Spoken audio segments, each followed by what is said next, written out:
आदाब, इस्तकबाल है। मैं हूं आपके साथ अबू हुरैरा। बिहार में तकरीबन 2.5 माह के बाद नीतीश कुमार काबीना में तौसी हुई है।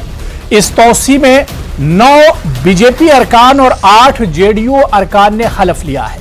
इन अरकान को इनकी विजारत भी दे दी गई है। हलफ लेने वाले अरकान में 2 मुस्लिम चेहरे भी शामिल हैं। आज की काबीना तौसी की खास बात यह है कि पहली बार नीतीश काबीना में बीजेपी के अरकान की तादाद जेडीयू से ज्यादा हो गई है।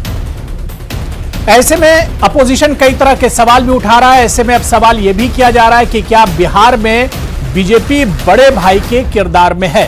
तो उधर खबर ऐसी भी है कि काबीना तौसी से कई बीजेपी लीडर नाराज भी हो गए।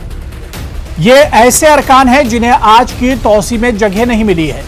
सैयद शाहनवाज हुसैन को लंबे इंतजार के बाद आखिर काबीना में जगह मिल गई है, लेकिन जो अहम बात है वो यही है कि बिहार काबीना में, क्योंकि इंतखाबात के बाद अपोजिशन और आरजेडी की तरफ से खासतौर से कहा जा रहा था कि किसी मुस्लिम चेहरे को काबीना में शामिल नहीं किया गया, लेकिन अब 2 मुस्लिम चेहरे नीतीश कुमार काबीना में शामिल हो गए हैं।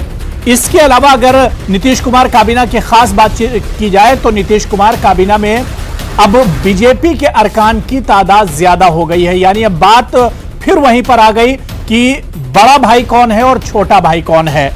इसी पर आज हम चर्चा करेंगे। डिबेट में बहुत खास मेहमान मेरे साथ जुड़े हुए हैं।